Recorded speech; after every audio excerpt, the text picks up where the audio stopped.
You and I were talking in the first segment about you owning your own investigation agency in, I believe it's Arizona. And you did some investigating for the writing of the Immaculate Deception, which is your new book that's out.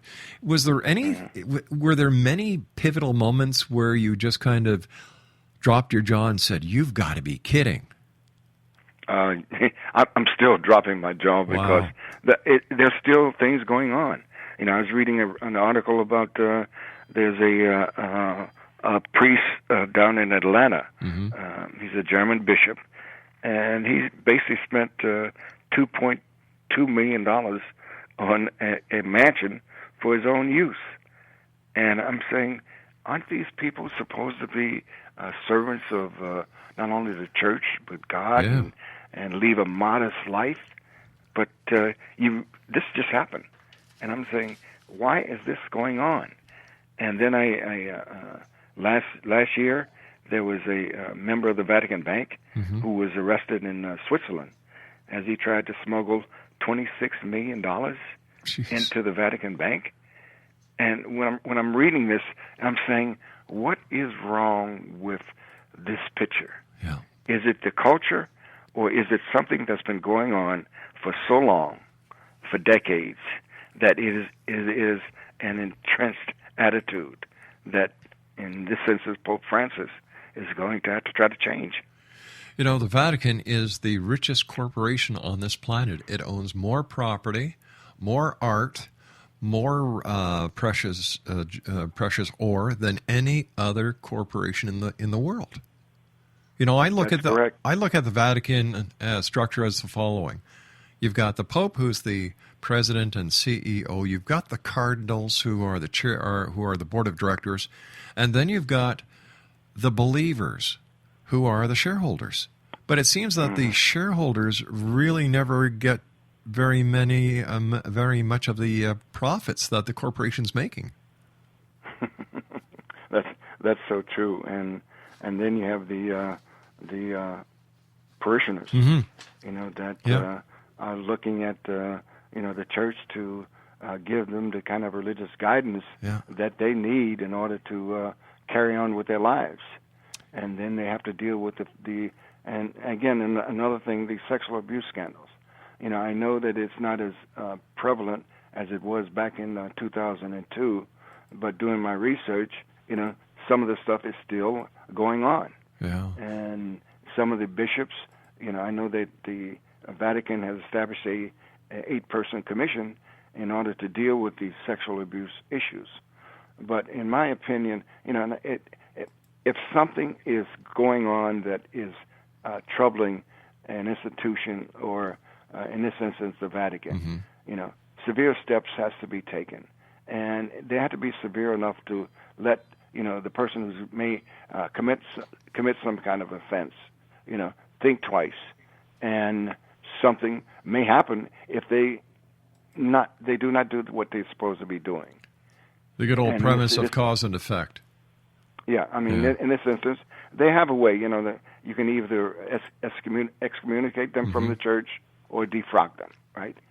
If those steps are taken and the abusive priests know that if they abuse a kid or a minor, or even mm-hmm. in some instances young girls, and these girls have babies, what happens to these kids after they grow up? Who's going to take care of them? And if they know that something was going to happen to them, then I think that probably the culture will start to change. I agree with you. Tell me, based on your experience in the Secret Service, is it possible for one charismatic leader to actually change the culture of such a large organization like the Vatican and the Roman Catholic Church? Hopefully. I can't say that is going to happen. I know that, when you have more parishioners returning, to the Catholic Church, that's a good sign. Yeah. But there's so many other things going on. I mean, even with the Secret Service, I'm not saying that the Secret Service is such an elite organization that it doesn't have problems. Mm-hmm. I think you probably realize that the Secret Service is having its problems with in Amsterdam.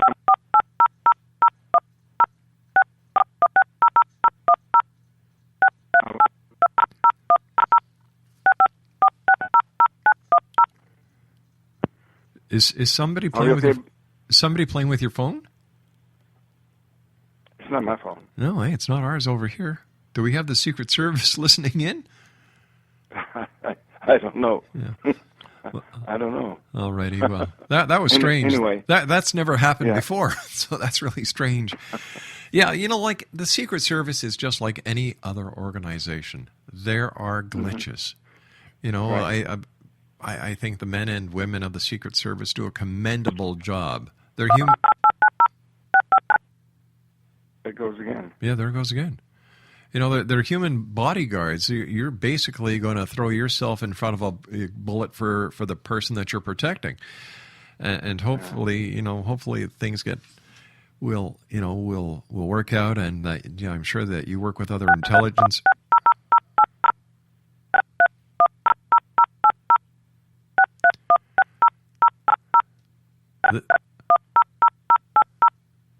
This is totally strange. Are you there, Donald? I'm not my phone. Wow. Yeah, my engineer just looked at me and said, "Hey, it's not on our end, Rob." Anyway, whoever's listening, I hope you're enjoying the show, and tell your local radio station to carry it this way here. You won't have to tap into the conversations. Yeah. So getting back to my point, the Secret Service is just like any other law enforcement agency, like any other agency, like any other. Am I not supposed to say certain things? I'm not sure what's going on. Yeah. That is strange, though. That is strange. Yeah. In your opinion, what should Pope Francis's first priority be? Well, I think to do some of the things that he has implemented so far. Mm-hmm. I think he's worked on situations.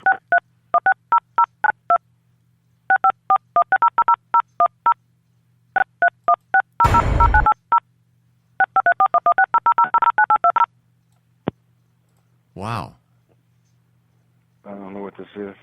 Neither do I. Because we're not talking about anything that is secret. This has all been in the headlines, and what I'm talking about has been talking about it in the media. Okay, you and I are going to take our news break right now. We're going to call you back on a different line. This is very interesting. X-Zone Nation, my special guest this hour is Donald W. Tucker. We're talking about immaculate deception here in the X-Zone with yours truly, Rob McConnell. Don't go away. I'll be right back.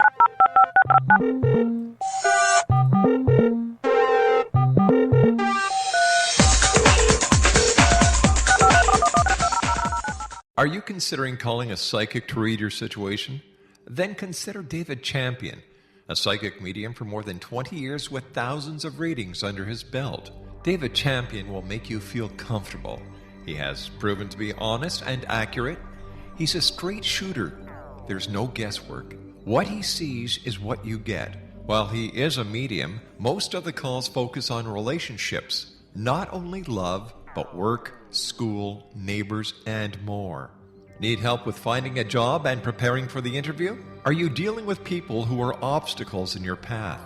For more information, go to davidchampion.com, $1.50 per minute paid by credit card with a minimum of 30 minutes.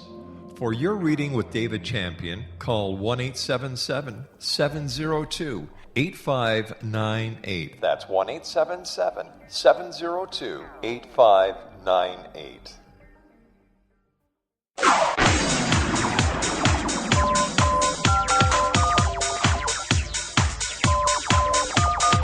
Now you can dial in to listen to the X-Zone radio show from anywhere in the world with Rob McConnell 24/7, 365 by dialing 213-401-0080. That's 213-401-0080. If you have a mobile phone or landline, the X-Zone radio show with Rob McConnell is now at your beck and call at 213-401-0080. That's 213-401-0080, 24/7, 365.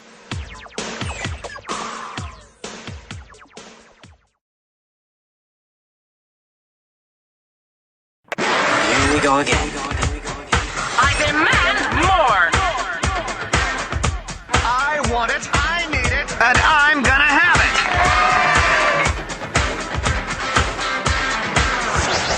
Donald W. Tucker's my special guest, Exonation. His website is www.donaldwtucker.com. He's the author of a new book. It's entitled Immaculate Deception. It's a powerful novel about criminal element working within the Vatican. Once again, his website is www.donaldwtucker.com. Donald, once again, thanks very much for joining us, and I apologize for that beeping. We don't know what it is, but whatever. Do these things normally happen to you when you're doing radio, that you got all this stuff? No, this is the first time it's happened. And like I say, I'm pretty sure it's not on my end. Yeah. Well, it could be somewhere in between. I don't know. Listen,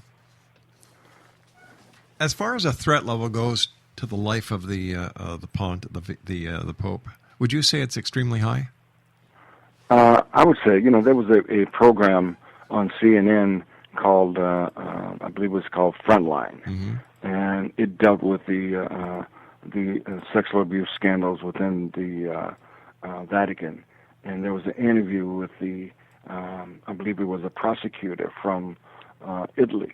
Right. And he also made a statement that he was, concerned about the life of Pope Francis, if he dealt with the fact that the mafia, was a problem.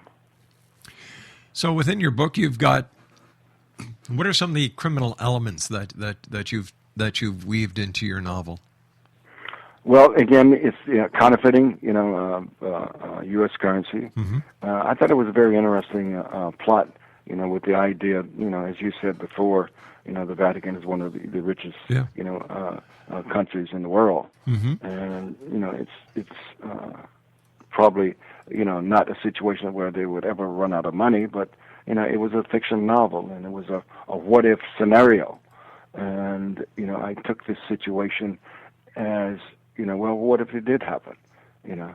Parishioners leaving, they don't get the money from the parishioners as far as attending, the Catholic churches. Yeah.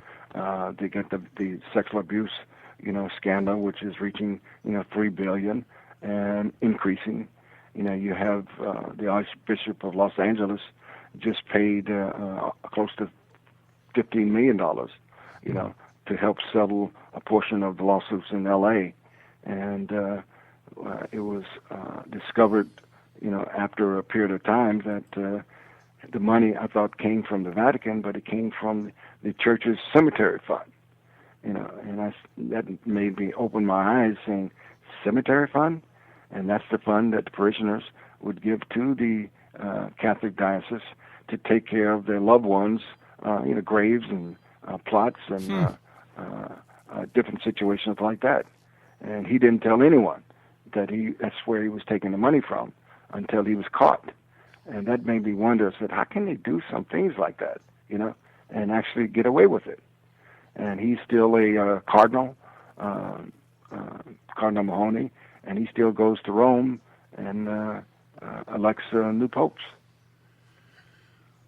Is it time in society's history that we really don't need the Vatican anymore? No, I think it's needed. Okay. I think it's needed, for not only the sake of the Catholic religion, but also for the people who are staunch Catholics and who have been Catholics, all their lives. But I think, like with any institution, some drastic steps has to be taken to try to eliminate individuals that are bringing down the reputation of the Vatican. Right. And abusive priests, and this is just my opinion, have no, should not have any place, within the religion. Yeah. And it's not that I'm jumping or overly biased against the Vatican or the Catholic Church. I guess you would say that to me, it's not a sin, if these people are committing these type of horrendous abuse crimes. It is a crime. It is. If you